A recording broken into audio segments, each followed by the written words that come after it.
See, this is what the Lord's Prayer is saying. What is more beautiful? What relieves the pressure and makes you happier and more joyful than being told that in the end, your prayer is that his kingdom, not yours, is the thing you're praying for. That you are not in penultimate control of all things. He is. And so, we pray for the kingdom to come. We pray that it's his and not ours on earth as it is in heaven. Now, here's what's scary about that.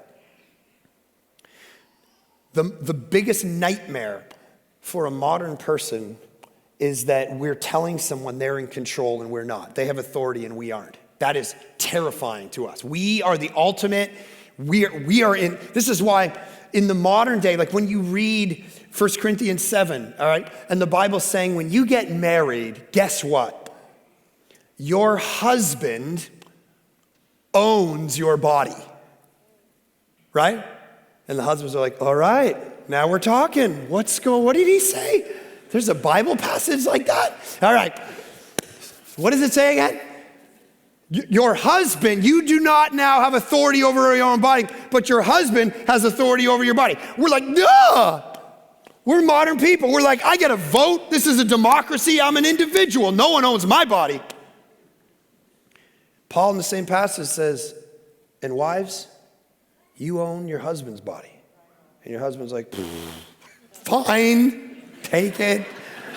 Yes. Mind-boggling that the Bible comes along and goes, you don't own yourself. Once you get married, you'd say, you own me now. It's the biggest nightmare for us that we are not in control, that we don't have authority. And he's saying, you got to pray it.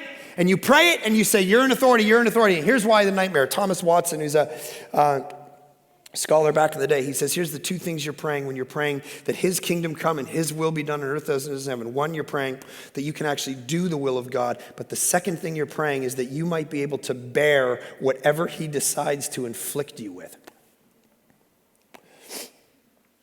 Picture Jesus in the garden. And he goes, I don't actually want to suffer right now. So I'm going to pray that you would take this cup of wrath from me and just give it to another. Like, I don't want to suffer. That's what he says in the garden. He's sweating blood. But then he says, what's the follow-up line? But not my will, but yours be done. This is the tension of our life.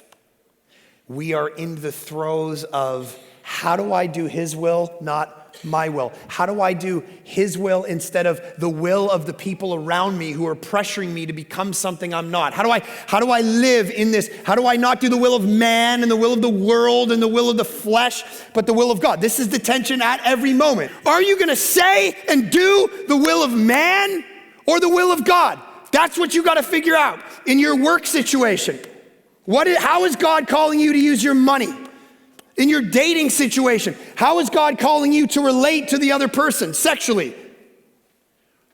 We are constantly in the throes of this tension. How do I do his will and not my will? And Jesus sitting in the garden is your model. I don't want to suffer. I don't.